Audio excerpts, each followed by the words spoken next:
essa física é a única física que é nova para ti. A não ser que tu já esteja fazendo um cursinho uma segunda vez. Eletricidade, de maneira geral, é nova. Então é bem perigosa essa aula. É uma aulinha perigosa. Porém, cara, ele é bem técnico aqui nessa aula. Ele foi curto e grosso. Ele quer que ao final dessa aula tu saiba calcular, por exemplo, o que o vestibular tem pedido ano após ano. Quanto é que custa para tomar um banho de chuveiro? Eu te dou a potência do chuveiro, te dou quanto tempo demora o banho e te falo quanto a Celesc cobra o quilowatt-hora. E te pergunto quanto é que vai custar. Temos que sair dessa aula sabendo esse tipo de cálculo, entre outros básicos. Tu vê, né, cara? Tem muita gente que reclama de alguns materiais terem uma sequência toda clássica, né? Primeiro eu vou ensinar eletrostática para as crianças. Aí depois eu vou ensinar eletrodinâmica. O nosso material ele é modernoso, ele é diferente. Ele não obedece às regras que a maioria dos materiais obedece. O nosso material ele trabalha primeiro com eletrodinâmica, para depois trabalhar com eletrostática. Tanto que no começo do ano eu quase comecei, né? Uma aula eu cheguei a dar errada a aula. Uma aula que só vai reacontecer futuramente. E aí eu vou ter que te empurrar algo boca abaixo. Porque como eu não trabalhei eletrostática, eu não consigo te provar uma fórmula que vai brotar no quadro agora do além. Tu vai ter que confiar em mim. Mas te juro que em aulas futuras eu vou te provar onde é que vem essa fórmula. Certo? Algo que eu nunca recebi, infelizmente. Magoei. Olha só. Tudo começa nessa aula com a ideia de potência. A ideia de potência na física, ela funciona em todas as áreas da física. Termologia, mecânica, eletricidade. E potência é uma definição, é uma invenção, por isso que eu não preciso deduzir para ti a ideia de potência. Porque alguém chegou e disse que era assim. Outros estudiosos viram que realmente era uma ideia boa pra caramba, abraçaram a ideia, e nós há muito tempo usamos essa ideia. Potência nada mais é que energia com o passar do tempo. É tu medir com que velocidade a energia é gasta, gerada ou transformada.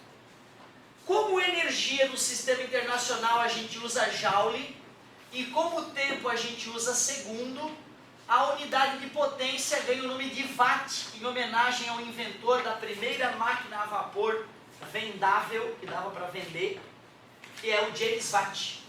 Então, unidade de energia no SI é joule, teu velho conhecido, tempo não vou nem escrever, segundo, e aqui então unidade de potência watt. 3 perguntas clássicas, te dou potência e tempo, te peço energia, te dou energia e potência e te peço o tempo, que é o mais comum, isolar o tempo nessa equação, ou ainda te dou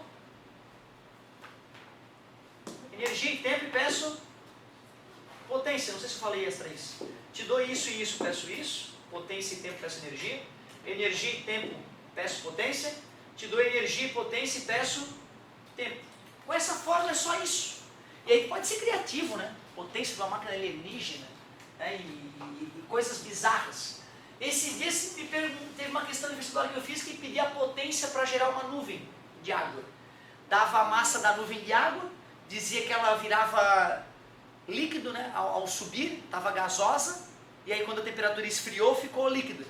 Dava lá os dados técnicos e pedia a potência. Falou que demorou 200 e poucos segundos para acontecer a formação da nuvem. E dava uma potência bem razoável, se não me engano, 50 mil watts. Então tu vê, dá para calcular a potência de tudo quanto é coisa do corpo humano. Vê quanta energia tu consome num dia, divide pelo tempo de 24 horas, né? Transformado em segundos, tu vai ver qual é a potência que o teu corpo tem em média. Levantamento de peso, vê qual é a energia que o cara gastou para levantar o peso e vê quantos segundos ele demorou. Tu vai ver que assustador é a potência de um levantador de peso, coisa doentia. Já um maratonista, a potência dele é bem baixa, né? A potência dele é baixa, faz com que ele gaste pouca energia com o passar do tempo e consiga correr os 42 km andando uma boa velocidade, mas com baixo gasto de energia. Por isso que ele não morre no meio da prova, como acontece com muitos atletas.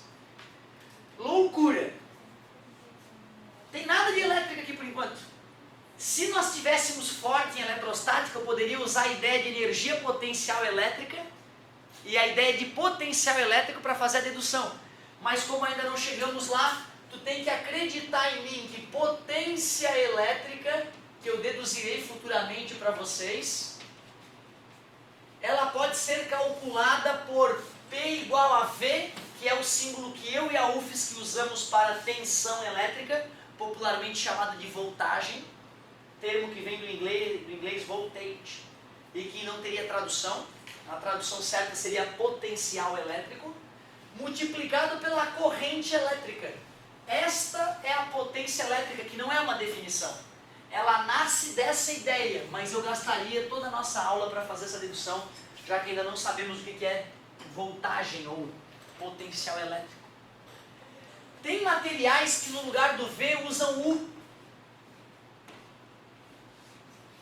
E tem professor que ainda escreve assim, ó, I vezes U, para falar pio. Pio. Esses dias eu escutei essa, eu nem me acreditei, pio. Puta merda. Então tudo bem. Professor, Oi. aquela que Ui. tinha perdido, que era a energia potencial elástica, ela é da dinâmica? Dinâmica, energia potencial elástica é uma matéria chamada dinâmica. Certo? Essa energia poderia ser elástica. Se eu pegar um elástico e calcular quanta energia ele libera e quanto tempo ele demora para acontecer, eu poderia calcular a potência que esse elástico gerou.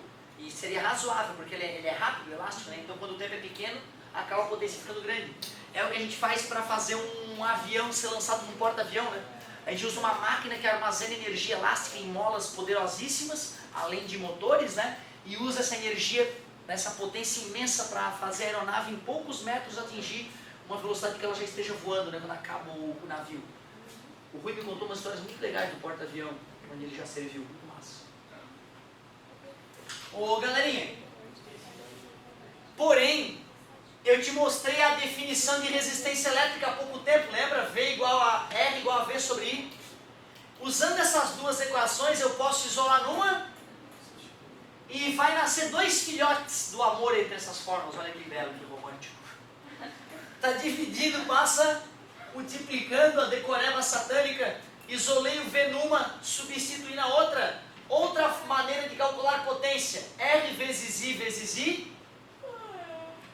R vezes I ao quadrado, tudo bem? Tranquilo? Ou ainda uma terceira possibilidade, eu vou isolar o I, que ficaria V sobre R, e vou substituir ali. Substitui mentalmente comigo, por favor. Fica como a fórmula? VV sobre R, V vezes V, V ao quadrado sobre R. Tu vê, o vestibular geralmente fornece todas essas. Essa e essa. Mas se vocês me escutarem que eu estou escrevendo vestibular, pode ter certeza que no meu não aparece todas. Né? Porque, pelo amor de Deus, o aluno tem essa e essa no vestibular. Se ele tem matemática básica minimamente evoluída, né? Evoluída não, mas desenvolvida, com essas duas tu confessa, ele acha isso, né? Tá? Mas corriqueiramente o vestibular tem trazido todas, ou seja, não precisa se preocupar, meu Deus, qual forma que eu vou usar no dia, qual que vai ter? Vai ter tudo, só vai ter que ter calma. Como assim, professor? Pô, cara, se tu vai calcular a potência, tu tem a tensão em volts e a corrente em ampere, é só multiplicar, né, cara? Porém, imagina que o cara te deu a resistência elétrica do chuveiro e a corrente elétrica que alimenta ele. Essa fórmula fica mais confortável do que ter que usar essa para depois aquela. Se o cara te fornece que um aparelho na tua casa é ligado na tomada de 220 volts e tem uma resistência elétrica de 1000 ohms, aí tu joga já nessa direto e já calcula a potência do aparelho sem ter que usar essa e depois essa.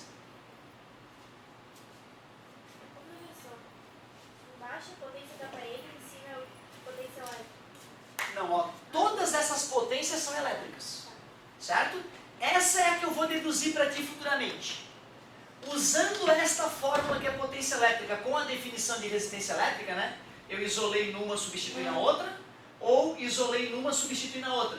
Quando eu fiz essas substituições, geraram essas outras duas maneiras de calcular potência elétrica. Tudo isso calcula, isso e isso, P, ó, calcula a mesma coisa, potência. Potência de que tipo? Elétrica. Como é que eu sei que é elétrica? Porque fala de corrente elétrica, fala de resistência elétrica, fala de tensão elétrica. E eu só exemplifiquei genericamente situações onde seria melhor usar uma do que outra. Se eu dou o V e o I, tu usa ela. Só multiplica. Se eu dou o R e o I, tu usa essa. Se eu dou o V e o R, tu usa essa. Legal tu lembrar que V vem de volts, potencial elétrico, R vem de resistência elétrica, que mede em ohms, lembra? E o I é intensidade de corrente elétrica, que mede em ampere, certo? Pra gente ir familiarizando, como essas grandezas são todas novas, pra ti é normal tu ainda olhar a letra e ficar meio perdido. Tipo, quando for pra mim achar isso, tu vai ter que me dar duas coisas, né? Tu pode me dar em alguma, tipo, quando é no sistema internacional, sabe? Pra mim ter que transformar alguma coisa, tu vai dar direto. Legal, por enquanto aqui em eletricidade vai ter que ser tudo no sistema internacional, porque a gente não conhece outras unidades para corrente elétrica, né? Corrente elétrica vai ser em ampere, resistência elétrica vai ser em ohm e tensão elétrica vai ser em volts. Então, ampere que se escreve, ohms e volt. Ohm e volt são as unidades do sistema internacional para essas grandezas aí. Ou seja, usando essas unidades a resposta vai vir em watt. Não precisa te preocupar, futuramente quando a gente desenvolver melhor essas equações, nós vamos descobrir a relação, né, entre essas unidades todas. Ô professor, a maioria dos vestibulares vão ver? Ou é só... Na nossa região eu diria que sim, mas pro São Paulo já é muito mais U. E tem material que ainda fala, não, U é uma coisa, V é outra. V é um potencial único. U é uma diferença de potencial. Eu vou sempre usar V. E quando eu quiser uma diferença de potencial, eu vou dizer que é VAB, por exemplo, que vai ser o VA menos o VB. Ou ainda, a diferença de potencial de B para A, que vai ser o VB menos o VA. Isso é internacional, tá? A ordem das letras é a ordem da subtração aqui. Não é final menos inicial, né? Não é uma variação, é uma diferença de potencial. Eu vou te falar, a mais comum de aparecer com a ideia de potência, a questão mais comum de aparecer é assim, ó. Dobrando a corrente em um chuveiro elétrico, o que acontece com a potência? Dobrando a corrente elétrica em um chuveiro, o que acontece com a potência? Se o aluno ainda não está escolado, ele vai lá, tá aqui, V vezes I. Dobrou a corrente, vai dobrar a potência. Dá vontade louca de dizer isso. Porém, o que se mantém constante do chuveiro? Na nossa casa, sim. Mas tem um elemento dentro do chuveiro chamado resistor, que tem uma característica chamada resistência elétrica. Ela nunca muda, lembra? Porque as resistências ômicas apresentam um valor constante. O que eu estou querendo te dizer é que se eu dobro a corrente no chuveiro, vai dobrar o V também. E tu não percebe isso olhando para essa fórmula. Mas vamos procurar uma fórmula que tenha R junto e I. Aqui, o R não é constante? Quem é que vai dobrar é o I, né? E quando o I dobrar, 2 vezes 2, 4. A potência do chuveiro quadruplica quando a corrente dobra. Beleza? Então cuidado. O I, corrente é o I. O R é a resistência. A resistência é constante. O I dobrou. O dobro ao quadrado fica 4 vezes maior. Beleza? Por que não funcionou? Porque dobrando o I, tu não percebe que esse também dobra. Dobrou e dobrou, aumentaria 4 vezes também. Então, quando tu for comparar o que vai acontecer com a potência de um aparelho resistivo, use essa. Essa é a forma que tu vai usar, porque tu sabe que isso aqui vai permanecer constante. Então, triplicou, vai aumentar quantas vezes? 3 ao quadrado? 9. Cuidado com isso.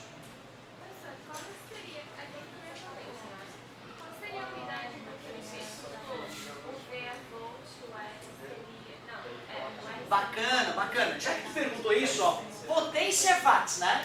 Potência é watts. Aqui seria ohm vezes ampere ao quadrado. Então eu sei que ohm vezes ampere ao quadrado é o mesmo que watt. E futuramente a gente vai poder provar isso por outro caminho. É que tipo ali o watt dava joule por segundo, que seria... Isso aqui é joule, tudo isso aqui vai ser joule por segundo. Isso aqui também é igual a joule por segundo. E detalhe, em joule não é uma unidade básica. Joule vem de Newton metro. Então dá para esmiuçar ainda mais isso. Eu descobri também com essas fórmulas que volts ao quadrado sobre ohm também dá watt. Eu descobri com essas fórmulas que volt multiplicado por ampere também é watt. Em muitos aparelhos elétricos vem a unidade volt-ampere para potência, não watt. Sim, desculpa a demora, tinha percebido já que eu queria falar alguma coisa. Galerinha, quando tu vai na conta de luz verificar como é que tu recebe a conta de luz na tua casa, tu percebe que a concessionária de energia cobra o quilowatt-hora de energia. E olha o nome, quilo é 1000, watt é potência, hora é tempo. Quando o cara fala para o leigo quilowatt-hora, o cara acha que é potência, porque está acostumado a medir potência com watt. Quilowatt-hora não é uma unidade de potência, é uma unidade de energia. E eu vou te provar quanto é que vale isso no sistema internacional. Já que potência é V,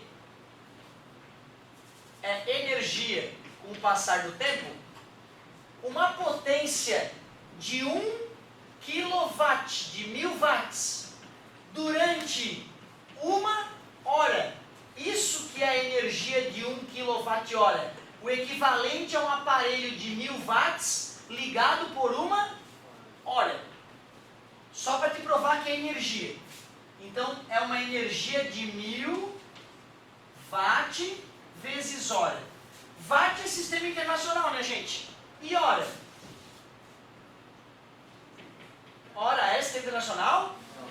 Não, então eu vou pegar esses 1000 watts, que é a mesma coisa que joule por segundo, né? E vou multiplicar por 3.600, já que uma hora tem 3.600 segundos, 60 vezes 60. Vai cortar segundo com segundo e eu te provo que 1 kWh são 3.600.000 joules. Um pouco menos, a metade do que um ser humano consome durante um dia. O dia todo. Ou seja, tu vê, né, cara, se fosse em joule, ia vir, meu Deus, se 1 kW é 3.800.000, tu teria que multiplicar o consumo de energia que vem descrito na fatura, né, por 3.600. E aí a pessoa vai ficar confuso em medir em joule quanto ele paga para a concessionária. Por isso que o quilowatt-hora é uma maneira industrial de medir energia, certo? Uma maneira, né, que a empresa, que a indústria usa para cobrar o consumidor. Eu já vi o vestibular perguntando, tá, quanto é que vale 1 kWh no sistema internacional. E tu vê, só tu ser obediente, né? 1 kW é 1000 watts, 1 hora 3.100 segundos. Jogou na fórmula da potência, dividiu, multiplicou, buf, acabou. Então vamos lá, vamos pro filé mignon. Chegou um momento importante. Fiz a introdução, dei a ideia de potência elétrica, fiz o cálculo que a apostila fez. Agora vamos à questão que tem caído no vestibular ano após ano e vai voltar a cair de novo. Porque estamos sofrendo um problema energético no país, já perceberam, né? Pela má administração pública. Não estou falando do governo atual, estou falando dos últimos governos, dos últimos 20 anos, né? E anterior até talvez. O Brasil não tem pensado no futuro, não tem investido em fontes diferentes de energia. Começou agora há pouco tempo a investir em eólica, né? Investir em energia solar, mas é tarde. E agora o país precisa crescer, as indústrias precisam de mais energia, as próprias pessoas estão vivendo um pouquinho melhor e querem ter ar-condicionado em casa e não tem energia para comprar. E aí o preço da energia, devido à lei do mercado da oferta e procura, né? O preço da energia estourou e nós vamos se arrombar tudo. Então vamos aprender a calcular. Olha como é que se calcula. E te segura nas cadeiras, bicho, porque tu não vai acreditar o preço de um banho hoje em dia. Se tu tem um chuveiro elétrico decente na tua casa, para tomar um banho decente no inverno, não seja a gota a gota, né, de ir lá e fechar a torneira, começar o chuveiro a chiar, da água ferver lá dentro, botar debaixo das gotas quentes de água, né? Aí tu podia botar um chuveiro lá dos 7.500 watts. Aí já dá para tomar um banho razoável, não é o banho, assim, mas tudo bem. Se tu quiser chuveiro elétrico e banho ducha de hotel, tem que passar de 10.000 watts, bicho, o chuveiro. E aí tu não acha em qualquer lugar, tem que ir numa casa mais especializada. O chuveiro, né, geralmente não é em cima, ele aquece embaixo a água, é diferente. Mas vamos pegar um chuveiro normalzinho então? Vamos tomar um banho frio, vamos começar humilde. Vamos comprar um chuveirinho daqueles que tem em qualquer padaria na esquina aí, 5.000 watts. Aquele clássico é bem magrinho ele, magrelinho. Família do quê? 4 pessoas, né, geralmente, né? 2 filhos, o clássico ainda está diminuindo para 3, né? Vamos botar 3, uma família pequenininha, 3 pessoas. Papai e mamãe, tudo bem, né? Rapidinho no banho, agora a criança não sabe, né? Demora um pouco mais, a não ser que eles ficam fazendo lá, pai, manda fechar a torneira, pai, explica que não tem problema, que não precisa ficar, pode ser no quarto, né, de repente faz um esquema diferente, deixa papel higiênico no quarto, essas coisas. Certo? Porque não dá mais, cara, vai acabar a água do mundo, não dá pra ficar se masturbando embaixo do chuveiro, certo? Não dá mais, não dá. Eu fui campeão mundial de jogar água fora. Eu já fico pensando, meu Deus, quantas horas da minha vida eu joguei água fora. Pum. Tu vê, tô sendo honesto contigo, não fica envergonhado, todo mundo faz isso, e é saudável. Por que tem tão pouca gente hoje na sala? Porque teve greve de ônibus. Eu já tava puto com o guri indo embora e você não me avisa. Eu devia olhar minha cara de puta, professor, vai ter greve de ônibus. Aí já, o cara já tava passando mal com a galera indo embora. Quanto tempo de banho tu diz por dia então, cara? Quanto tempo nós vamos usar o banheiro? 5 minutos, 7,5 pro pai, 7,5 pra mãe, 15 minutos pro guri? Meia hora de banho por dia, tu acha que é razoável? Né? Que mesmo que seja uma família de 4 pessoas que são organizadinhas, são pessoas, né, que, adultas e rapidinho, o meu banho hoje é 2 toques, cara. É eu me molhar, ensaboar, não tem brincadeirinha. Brincadeirinha depois, certo? Não que eu não brinque mais, né, meu querido, mas é porque eu percebi que é um crime eu ficar brincando debaixo do chuveiro. Meia hora, aceito. Num dia, meia hora, né? Meia hora, a família toda. Eu acho que é rápido. 3 pessoas, nós estamos a escassez energética, não? Então depois a gente aumenta a família, mas vamos começar o mínimo que dá para gastar, né? Meia hora por dia. Não vai ter folga de banho no final de semana, né, meu? Então nós vamos fazer isso 30 dias, no final do mês nós vamos ter usado o aparelho durante 15 horas. Potência é energia com o passar do tempo. A potência do aparelho era 5.000 watts.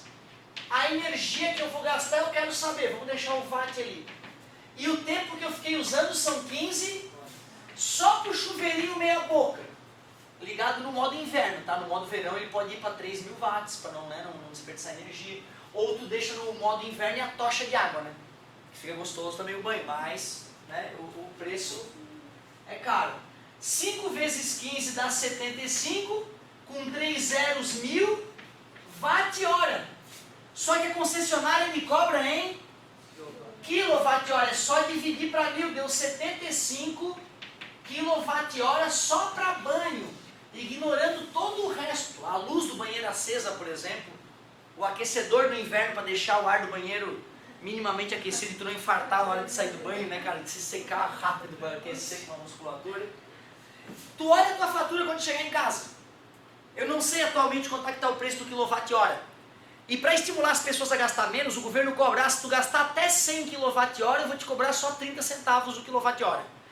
Mas se tu passar de 100 kWh no mês, esses que tu passou eu vou te cobrar 40 centavos já. E se tu passar de 150 kWh, o que passou eu vou te meter a faca 50 centavos o quilowatt-hora. E assim vai aumentando. Ou seja, o cara que é muito abastado, que não se importa de gastar milhares de reais na conta de luz, os últimos quilowatts que ele gastou na casa dele foi uma facada. Muito mais caro do que os primeiros quilowatts. Entende o que eu digo? Para desestimular o consumo. Mas tipo, em escola, shopping, essas coisas, vai ser mais caro. Indústria, ela tem as faixas são diferentes, as faixas de punição devido ao excesso de consumo, certo? Mas escola não gosta tanto. O problema são os condicionadores de ar, cara. O condicionador de ar é ele, as geladeiras na nossa casa e o chuveiro elétrico. Condicionador de ar, chuveiro elétrico e geladeira são os vilões da nossa casa. São os caras que rebentam a nossa conta de luz. Aquecedor também. Aquecedor também. Aquecedorzinho pequenininho tem 1.000 watts. Imagina se deixar ligado no quarto a noite toda, ou na casa para aquecer a casa. Uma paulada. O Young estava reclamando esses dias. Não ficou mais em conta chuveiro a gás? Cara, o chuveiro a gás, talvez tu gaste mensalmente um pouco menos. Só que a instalação é mais cara e a manutenção é mais cara. Quando der um pau no aquecedor a gás, tu vai gastar mais dinheiro. Então existem estudos que, acompanhando ao longo do tempo, diz que o chuveiro elétrico ainda é o melhor. Se bem que eu não sei agora pessoalmente de energia elétrica, talvez a gente tenha que migrar para outro. Mas né, há 5 anos atrás, 10 anos atrás, eu via muita reportagem comparando todos eles e ainda defendia o chuveiro elétrico por causa que tu não vai ter que ter instalação de água quente. Então tu já vai gastar metade do encanamento da tua casa. Só encanamento cai pela metade o custo quando tu faz chuveiro elétrico. O que? O a gás? O a gás, não, bem instaladinho, não tem problema. Outra, tem cheio de normas. Mesmo vazando, se explodir, vai explodir para fora. O bujão de gás tem que ter uma parede reforçada, onde o bujão está, para caso ele exploda, para uma situação muito, muito bizarra, né? Explodir para longe da casa e impedir destroços indo para casa, cheio de normas. Tu respeitar todas as normas, que são raras de ser respeitadas, né? É muito seguro, muito seguro. Pode vazar. Hã? Vazar. Pode dar vazamento, mas a gente bota enxofre no gás para ele feder quando vaza. Tu vê o gás, o liquefeito de petróleo, ele é inodoro. A gente contamina ele com enxofre para ficar fedido, para poder detectar vazamento. Certo? Então isso é uma coisa, a gente tem uma maneira de equilibrar isso, esses perigos. Vamos finalizar? Vai na tua conta de luz hoje, chegando em casa, e vê quanto que a Celesc te cobra por cada quilowatt-hora. Há tempos atrás, o primeiro lote de 100 kWh que tu consumia cobrava 30 centavos. Hoje já está mais caro que isso. Mas vamos calcular antes do aumento, já que nós estamos sendo super, ultra, mega conservadores em tudo. Na família, no chuveiro, no tempo de banho e no preço da energia elétrica. Então a família mais econômica do mundo, do Brasil, né? Estou falando do Brasil só porque eu não sei o preço do quilowatt-hora em dólar, do resto do mundo, vai ser X vezes 1 da X, 30 centavinhos vezes 75, 3 vezes 5, 15 foi 1, 21, 22. 22 pila na conta de luz, com o chuveiro mais mequetrefe, a família pequena, rápida de banho, antes do aumento de luz. Por mês. Já calculei por mês que eu multipliquei por 30 dias. Então, infartar. E a professor, por que dizem que tipo, se ficar desligando toda hora o ar-condicionado não dá pra mais?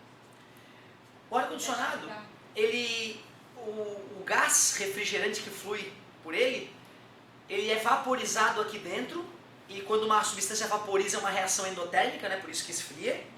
Aí ele vai na forma de vapor lá para fora, é espremido e ventilado para o calor sair para o ambiente. É o condensador, e vem líquido. Até ele começar a gelar bem, o gás tem que ter dado algumas voltas nesse ciclo. Então quando tu desliga ele, tu estaciona esse gás refrigerante lá dentro. Quando tu liga ele, a bomba vai ter que voltar a bombear o gás, então ele tem inércia, ele queria ficar parado. Quando tu ligou, ele já está com a inércia dele, né, ajudando a bomba, o compressor a trabalhar menos. Então o ideal é tu botar uma temperatura mais alta para ele próprio desligar e ligar do jeito que ele foi projetado para tal, e não desligar totalmente. Os mais modernos, inclusive, ele nem desliga totalmente, ele só baixa a potência dele, continua deixando o gás fluir lá, para não perder o embalo, digamos assim, e para não ter que depois esfriar todo o maquinário que está esfriando o ar, né? Certo? É por isso. Galera, agora vamos ser realistas. Pode botar aqui 50% a mais num chuveiro decente que tem na tua casa. Duvido que algum de vocês tenha 5.000 watts de potência. Hoje qualquer termosystemzinho ali, quero merchandising depois, 6.500 watts. Aliás, termosystem foi vendida, né, para outra empresa agora não compra mais termosystem, é um outro nome. Queria até saber quanto o cara do termosystem vendeu, né, a empresinha dele. Começou tão pequenininho. 7.500 watts é um número bom já, um bom chuveiro. A galera viu que se for somar o tempo de banho da família toda, bicho, família de 4 pessoas, jovens na puberdade, 1 hora de banho. Isso vai aumentar em 4 vezes o consumo, certo? Então, aumentando em 4 vezes, vai para 80 pila. Concorda comigo? Aumentando em 50%, vai para 120 pila. Só de banho. Então, tu vê, né? Lá em casa a gente gasta por mês em 100 pila, é porque realmente a gente está sendo rápido no banho. O Caio está bem instruído, certo? Porque minha mulher a gente é rapidinho no banho também. Beleza? Então eu gasto, tu vê, eu gastei 100 pila de luz, tenho certeza que 30 é o meu chuveiro, certo? Bota aí uns 10 e pouco para a geladeira, aí ar-condicionado se tu liga uma vez ou outra, as luzes que ficam ligadas, a televisão se é um pouquinho maior, tu vai somando tudo isso, outra TV tem em casa que a TV fica ligada o dia todo. Amanhã, né, a família acorda, bota a TV que fica ali na sala e fica o dia todo, né? Entra gente, sai gente, a TV tá falando pra galera. Então aí tu vê, tu bota lá quase 20 horas de uso de um aparelho ligado direto, né? Cada LEDzinho do aparelho que está ligado na tomada desligado, 1 watt. Soma lá 5, 6, 10 aparelhos com a luzinha ligada no stand-by, né? Por isso que a gente recomenda tirar da tomada o aparelho todo, para evitar uma queima por descarga e para tirar aquele LEDzinho. Por mais que seja um LED diminuto, somando aquilo ali, no final de décadas dá uma energia razoável. Show de bola. Cara, a aula é essa, bicho. É calcular potência elétrica, é calcular custo de energia elétrica e é tu te divertir. Anota as páginas de exercício mínima.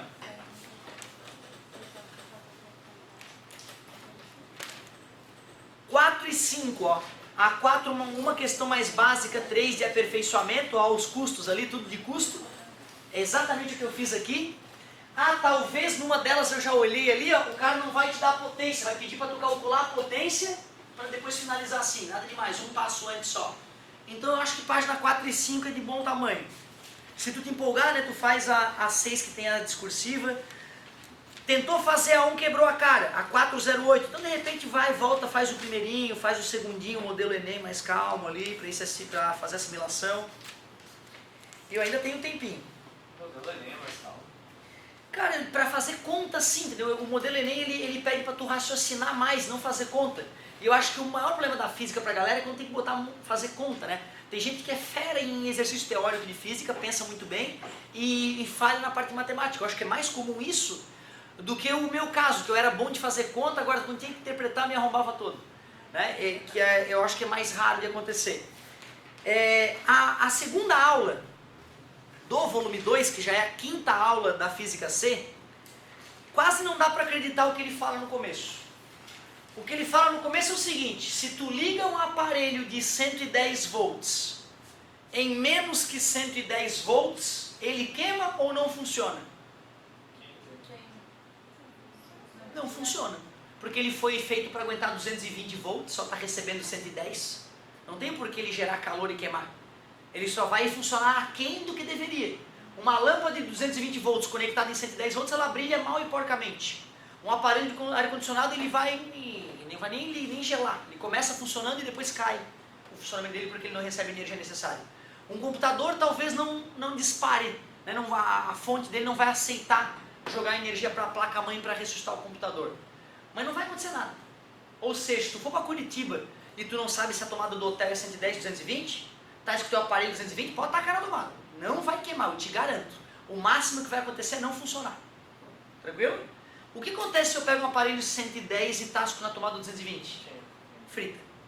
Porque se dobrar a tensão, já que a resistência elétrica é constante, quadruplica a energia térmica gerada dentro dele. Ele vai fritar, cheirinho de queimado na hora. Quantas vezes já me aconteceu isso? Que ódio. E a mesma coisa, às vezes, do que é mais triste, né? É na hora. Xbox, cara, eu queimei 3. Aí eu comprei o último, eu digo só o transformador, pelo amor de Deus. Né? Sem pilinha. Só rasguei 300, só. Tranquilo. Triste, né, cara? Aí o último eu comprei 220 volts, pelo amor de Deus, né, cara? Revoltante. Uma foi o Caio, fiquei puto. Depois de ter doutrinado desde os 5 anos como é que engata a porcaria na tomada, né? Porque videogame é uma coisa mágica pra criança, né, cara? Meu Deus, te deixa sossegado durante um tempo. E ainda exercita o cérebro se for um jogo legal, né? Que tem jogos que são legais, tem que pensar pra fazer mesmo. Eu gosto desses. Jogo idiota eu odeio. Fica apertando.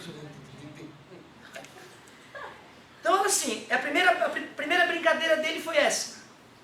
Se eu uso a tensão nominal, aparelho 220 volts em 220 volts, funcionamento normal.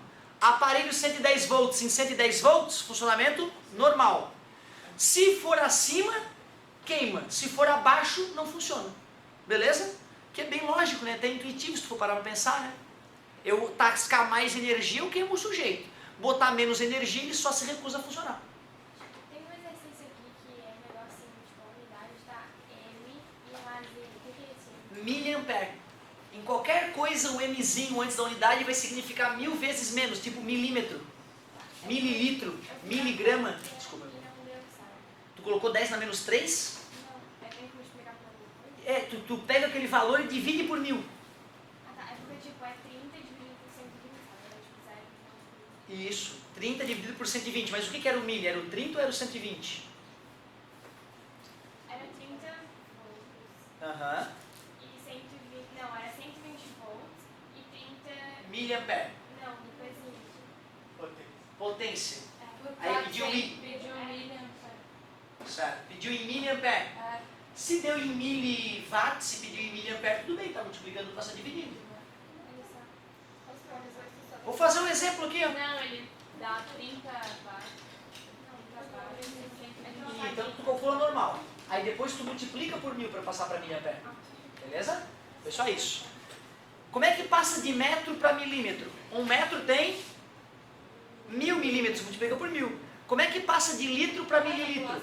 1 litro tem 1000 mililitros, multiplica por 1000. Qualquer coisa com mzinho na frente, para passar da unidade padrão para a unidade com o milho na frente, é multiplicar por 1000. Ótima pergunta. Outras coisas que essa aula fala. O que é um fusível? Não, melhor. Primeiro, chave. O que é uma chave de um circuito? Tá? Vou chavear aqui o circuito. Toma. Chave de um circuito é isso, é um botão de liga e desliga. Como é que ele funciona, aquele botão? É um metal e aqui está o fio que passa energia. Aí tu abaixa o pino, metal com metal, conduz eletricidade. Levanta o pino, separa metal com metal, não passa eletricidade. Isso é aquele interruptor. Plic, plic, plic, plic. Inacreditável. Só isso. Isso é que é chave. Chave aberta, não passa corrente elétrica. Chave fechada, encostou metal com metal, tem condutor, passa corrente elétrica. E quando uma lâmpada tem 2 chaves, digamos, tem uma do lado da sala e outra do outro? Aí é outra história. Tem 3 fios conectando esse cara com o outro cara. Aí tu pode ligar ou desligar tanto num quanto no outro, né? E tem um sistema de 3 fios, então, conectando a lâmpada e os plugs. E, se eu não me engano, tem uma questão de vestibular que te dá os sistemas e te pergunta qual sistema vai fazer isso acontecer. Então, eu vou falar por enquanto só isso. Tem 3 fios que saem do interruptor, que vão ter 3 entradinhas, então. E tem 3 fios que saem do outro interruptor, né, conectados. E eles passam pela lâmpada. Aí pode até pensar, como é que eu deveria emendar os fios numa chave na outra para funcionar, para isso acabar funcionando, certo? É uma ligação de fio, na verdade, especial, certo? Bacana a tua pergunta, tem até um nome, eu esqueci o nome desse tipo de ligação, tem um nome para esse tipo de ligação. Nós vamos voltar a falar disso já. Mas não tem nenhum componente eletrônico diferente que percebe que é mecânico, entendeu? É ter 3 fiozinhos, ligou, vai energizar um fio, desligou, vai desenergizar. Só que a maneira como os 2 interruptores estão conectados com a lâmpada faz que tanto um quanto o outro possa acender ou desligar a qualquer momento, né? Certo? Nós vamos estudar isso mais pra frente. Ótima pergunta. Vai ter questãozinha sobre isso, vai aparecer uma questão sobre isso. O que é fusível? Primeiro, o que é fundir? Fundir é derreter, não é? Certo? Fundir é derreter. O gelo está fundindo, está derretendo. Se eu boto um aparelho, uma estrutura num circuito elétrico e chamo de fusível, o que eu estou querendo te dizer? Eu estou querendo te dizer que ele pode fundir. O símbolo internacional de fusível é isso aqui, geralmente. Então vou colocar uma lâmpada aqui daquelas incandescentes antigas em extinção para acender. Aqui é uma bateria, ali tem uma lâmpadazinha e aqui tem um fusível. Vai que dá alguma anomalia na minha bateria e começa a passar muita corrente elétrica no circuito. A minha lâmpada poderia queimar. Eu instalo um dispositivo que quando passar muita corrente elétrica por ele derreta. E aí se ele derrete, abre o circuito. E aí em vez de eu ter que trocar a lâmpada, que pode ser uma lâmpada cara, eu vou lá e troco só esse fusívelzinho que é feito de chumbo baratinho, custa centavos, boto um novo no lugar. Queimou de novo, opa, vou chamar o eletricista para ver o que está acontecendo. Ou a minha bateria ou a minha lâmpada pode estar com problema, certo?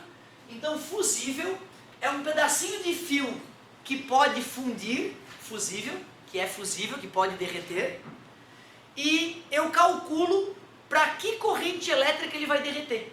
Então eu posso ter um fusível de 10 A que vai derreter quando passar 10 A ou mais.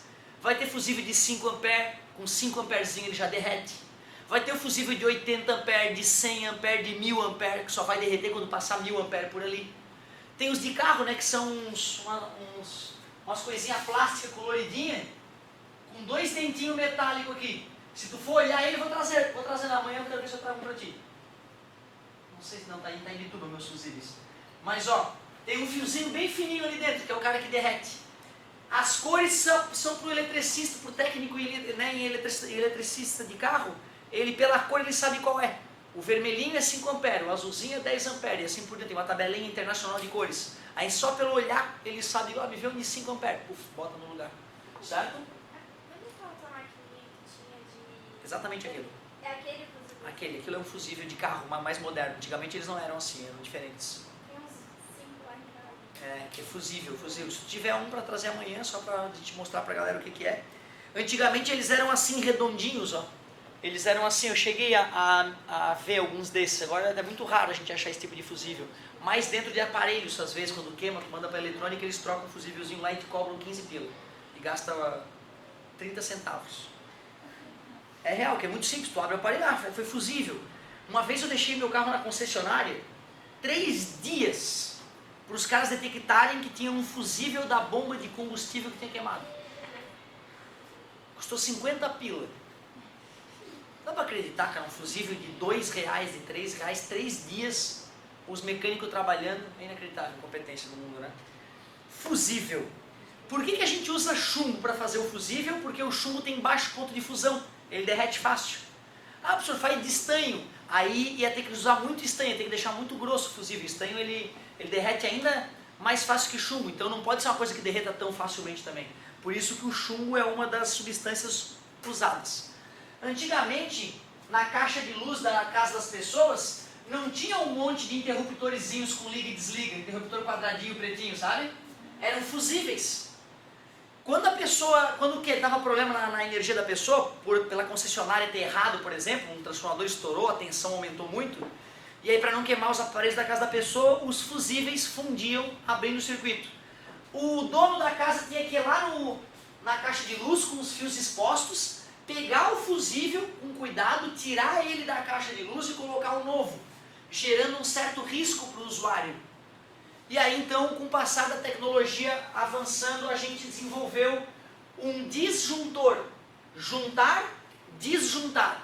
Disjuntor é um aparelho que fica detectando a corrente elétrica que passa no fio, e quando ela aumenta acima de um certo valor, ele disjunta, abre o circuito. E aí dá até um barulhinho no aparelho. E aí tem que ir lá na caixa de luz da tua casa, desligar ele e ligar ele de novo, né?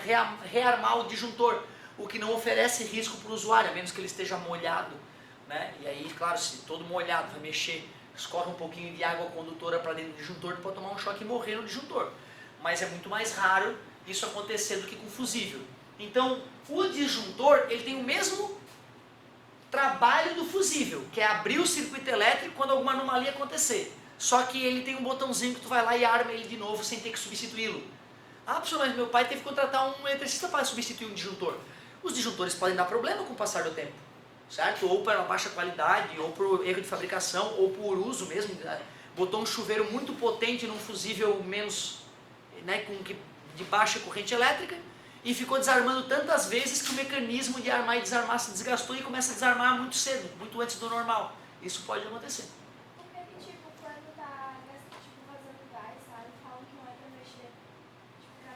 Quando tu liga e desliga, na hora que tu está aproximando para ligar, vai ter um momento em que as chapas metálicas vão estar bem próximas uma da outra. E aí aquela tensão de 220 volts vai ser o suficiente para uma faísquinha surgir no ar, fazendo corrente elétrica passar ainda pelo ar. Então sempre que eu ligo e desligo, há um brilhozinho tênue, uma faísquinha acontece ali dentro. Eu não vejo isso, certo? Mas acontece uma faísquinha toda vida que eu ligo e desligo. Toda hora acontece. Deixar ligado não gera faísquinha. O problema é o momento onde eu estou abrindo ou fechando o circuito. Então, se tem gás vazando, não toca nos interruptores até resolver o vazamento. Porque mesmo ao desligar uma lâmpada, tu pode fazer uma fagulhazinha que vai dar ignição à explosão. Falei o fusível, falei o disjuntor, reostato, tu vê, ó. Esses dias brigaram comigo no YouTube, porque eu falei... Teoricamente eu falei que era reostato de maneira errada. E nem argumentei com o cara com que argumentou bem lá, eu até achei, pô, o cara entende, né? Vou estudar para ver o que é. Mas a apostila, se eu errei, é porque a apostila me ajudou. Reostato. O que eu faço? Como é que eu faço um reostato? O que é um reostato? Vamos desenhar aqui, olha só. Vê se tu concorda comigo. Tem uma lâmpada que eu quero acender. Lâmpada daquelas incandescentes de filamento, aquela que esquenta pra caramba, a proibidona, aquela que já não é mais permitida. Se eu conecto então a lâmpada na tomada, ela vai brilhar com o máximo a intensidade dela para a qual ela foi projetada, se for uma lâmpada de 220 volts. Mas tu sabe, né, cara, a criança às vezes não quer que apague a luz, quer uma meia luz para dormir, aí o pai instala aquele interruptorzinho que tu gira um botãozinho e deixa a luz fraquinha, ou gira para o outro lado e deixa mais forte. Como é que eu fabrico isso? Quase não dá para acreditar. Eu pego uma resistência elétrica, um resistor, desculpa, com uma certa resistência elétrica, e boto um cursor móvel aqui para encostar na resistência, no resistor. Se eu coloco esse contato mais para baixo, eu estou usando um tamanho maior do resistor, né? A resistência do circuito aumenta. Passa menos corrente e a lâmpada brilha pouco. Se eu coloco o cursor mais para cima, eu estou usando uma parte menor do resistor. A resistência do circuito diminui, passa mais corrente e a lâmpada brilha mais.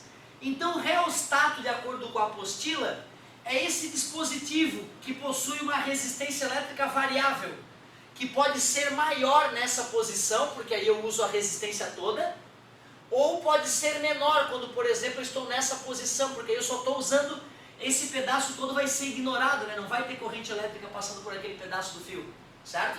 Então o reostato é isso, é uma resistência elétrica variável, geralmente por um cursor deslizante, ou no caso do botãozinho, né? um botão que tu gira e faz o contato metálico mudar de posição, e aí tu aumenta ou diminui a resistência elétrica do circuito, aumentando ou diminuindo a corrente elétrica que alimenta o aparelho, aumentando ou diminuindo a potência que o aparelho desenvolve. No caso clássico, controlando o brilho das lâmpadas.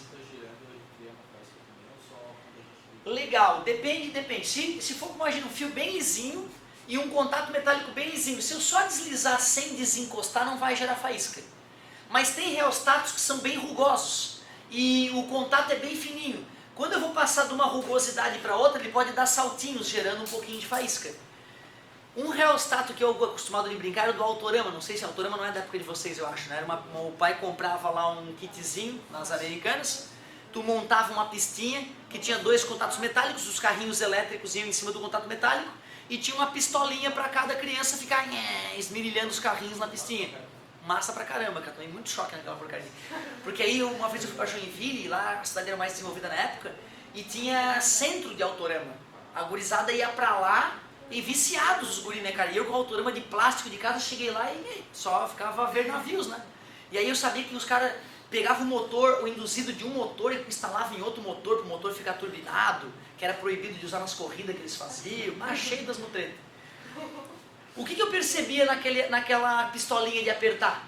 Quando eu acelerava ou desacelerava o carrinho, a faiscada dentro era grande, né, cara? É de quinta categoria, na verdade, que é o Autorama. O Autorama não é mais ninja, tu vai no shopping, tem aquela pista, né? Tem pista, dá até looping aquela porcaria. Os controles de velocidade são mais robustos, né?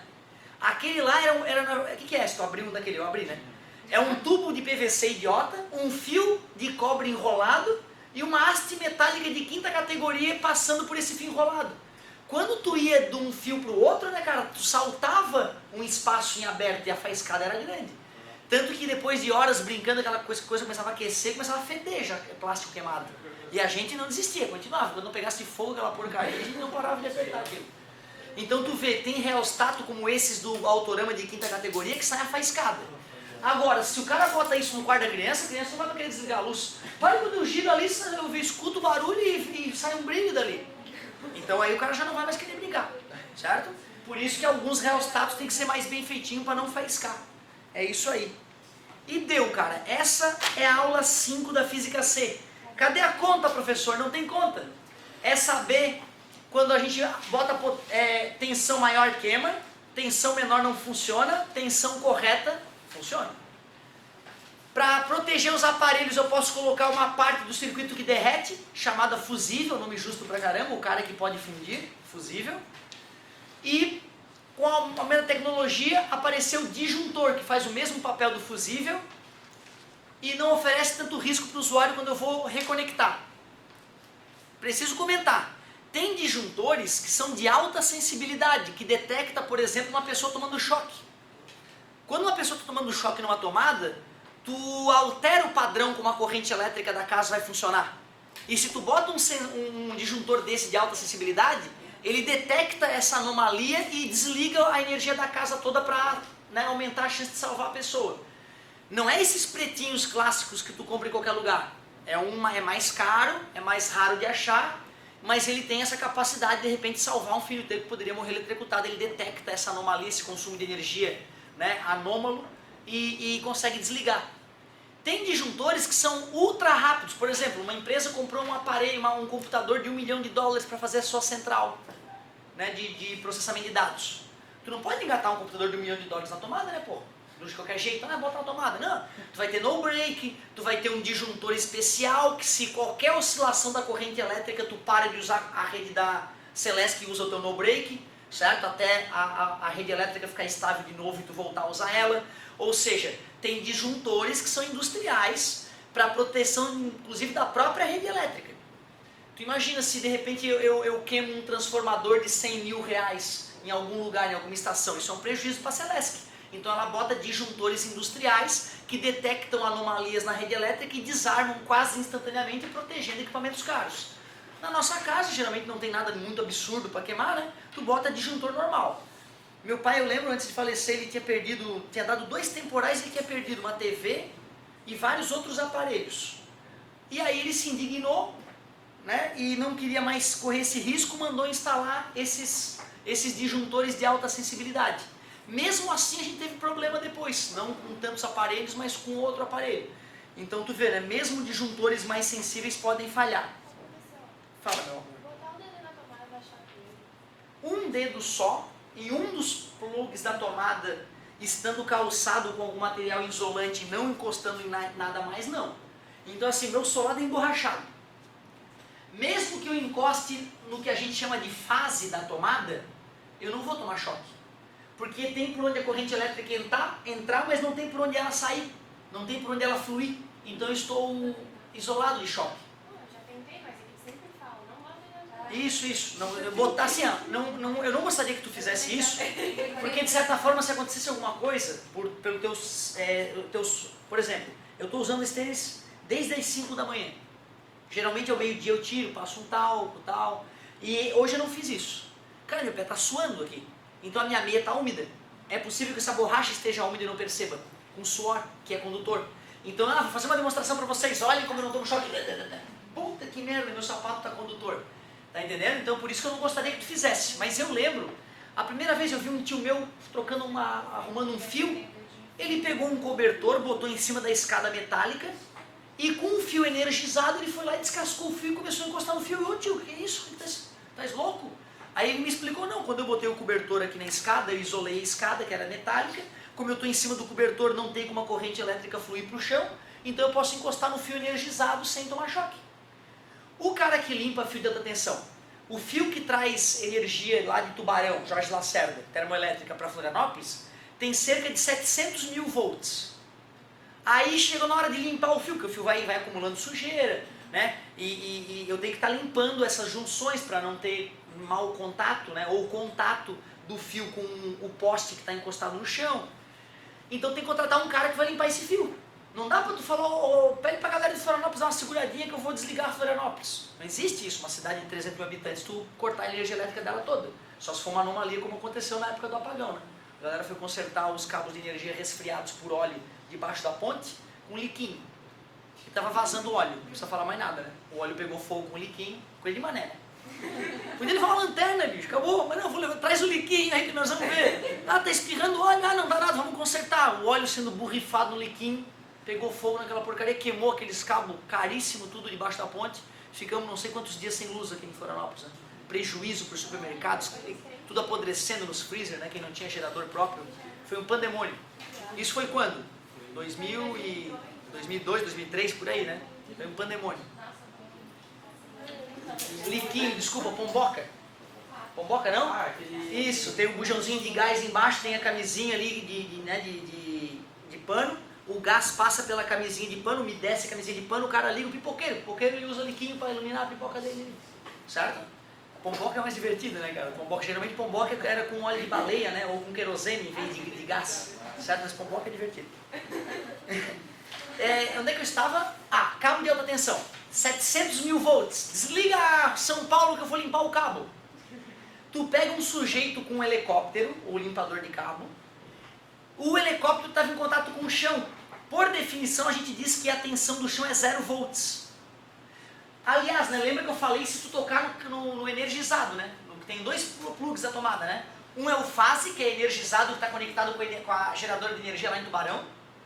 E o outro está conectado com a terra. O neutro da tomada é um fio enterrado com a terra, no chão. Ou seja, o neutro pode lamber ele, mesmo pelado e molhado, não acontece nada. Pode encostar no fio neutro, mesmo pelado, molhado, em contato com o chão, não acontece nada. Até porque é o mesmo que encostar no chão, encostar nele, beleza? Encostou nos dois, dá um carcaço, sai faísca do dedo, psh, dá uma queimadinha no dedo, porque aí vai ter por onde entrar e vai ter por onde sair. Tu não vai correr risco de morte quando tu toca nos dois, porque o que vai fritar é o teu dedo que conduziu a eletricidade entre um fio e outro. Não vai chegar a corrente elétrica no coração, não vai dar parada cardíaca, certo? Mas como é que eu faço o cara limpar o cabo então? Pega o helicóptero, imagina o preço da operação. Pega um sujeito treinado várias horas, que ganha bem, apesar de fazer um serviço, né, relativamente simples, que é limpar o cabo. O helicóptero estava no chão com que voltagem? 0. Voltagem é errada, potencial elétrico, professor. 0. Se eu pego esse helicóptero e me aproximo do cabo que está a quantos volts? 700.000. Se o sujeito vai passar do helicóptero para o cabo, acabou. Ele vai fritar. Porque ele está em contato com o aparelho que está a 0 e vai encostar num cara que está com 700.000. É que nem conectar no polo no 0 e no 220 volts. Vai passar corrente elétrica por ele e ele morre na hora. O cara vai com uma hastezinha condutora que está conectada com o helicóptero no qual ele está. O helicóptero aproxima do cabo de alta tensão, ele encosta a haste no cabo, energizando o helicóptero a 700.000 volts. E as pessoas que estão no helicóptero não vão sentir nada, porque a corrente elétrica não fluiu por dentro delas para energizar o helicóptero. Fluiu pelo cabo que ele conectou pela haste isolante. Quando o helicóptero estiver a 700.000 volts, assim como o cabo que vai ser limpo, o sujeito pode passar em segurança do helicóptero para o cabo, porque o helicóptero está a 700.000 e o cabo está a 700.000, então não vai ter por que corrente elétrica fluir por ele, já que as potenciais são iguais. Ele vai lá, bota o cabo, né, a cinta de segurança no cabo e o helicóptero vai embora. Deixa o cara lá trabalhando 4 horas, ele fica se arrastando no cabo e limpando. Se arrastando no cabo e limpando. 4 horas depois vem o helicóptero. Cuidado, quando o helicóptero for estacionar, se tu filma o estacionar do helicóptero, tu vê que quando ele se aproxima do chão, um raio desenergiza o helicóptero para 0 volts quando ele encosta na terra. Quem está dentro do helicóptero não sente nada, porque a corrente elétrica não fluiu por dentro deles. Se um retardado vai sair, o helicóptero acabou de tocar no cabo. Aí eu quero sair primeiro, ele fica na ponta do helicóptero, eu quero encostar no chão primeiro. O helicóptero está a 700.000 volts, o chão está a 0, ele pode tomar um carcaço e até morrer com a energia que sobrou no helicóptero. Por isso que o helicóptero tem que ser aterrado na hora que chega no chão, para a voltagem dele ficar 0, e energizado no fio antes de pegar o sujeito, porque senão na hora que o sujeito for embarcar de novo no helicóptero, ele frita de novo. E mesmo com todos os cuidados, muitos já morreram nesse serviço. Não energizou direito o helicóptero, o cara vai subir no helicóptero, pá! E aí já sai fumaça, né? Já carboniza o cara, já era. 700.000 volts, a corrente elétrica vai passar pelo cara é muito intensa. Então muitos já morreram com esse tipo de trabalho. Por isso que aposenta mais cedo, ganha periculosidade, ganha um pouquinho mais, porque é um trabalho inglório, certo? Que viagem, né, cara? E outra, o cara tá ali limpando, ele escuta a energia fluindo pelo fio. O ar ali em volta, né, meio eletrizado, o barulho da corrente elétrica fluindo. Muito doido, deve ser emocionante. Ô professor, e aquelas canetas, o que tem pra deixar? É um capacitorzinho, eu acumulo bastante energia no capacitor a partir da pilha e libero essa energia toda de uma vez só no usuário na hora que ele aperta o botãozinho. Pum, né? Tipo desfibrilador, certo? Eu acumulo energia nos capacitores e jogo tudo de uma vez só, essa energia na pessoa.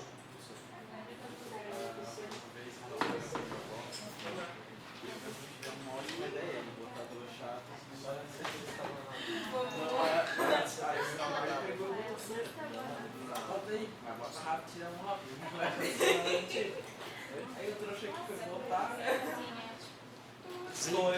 A tomada desligou a energia da casa ou não? Desligou da casa, tomei um choque na mão, expôs o pai. Claro, clássico, mas toda criança já fez isso, cara. Eu também tentei uma dessas. Ele falou, por que não é? Vou botar. Aí eu não entendi, tipo, eu tomei um choque, não deu nada com um sol. Isso, porque assim, o disjuntor, como tu fechou um curto na tomada, passou muita corrente elétrica no disjuntor, ele logo desarmou. E outra, para tu tomar um choque e ficar grudado, tu tem que segurar na coisa eletrizada erradamente. Se isso aqui está eletrizado, certo? Eu não estou encostando nisso, esse braço aqui é uma alucinação. Aí eu venho assim, pô, eu acho que aquilo ali está eletrizado.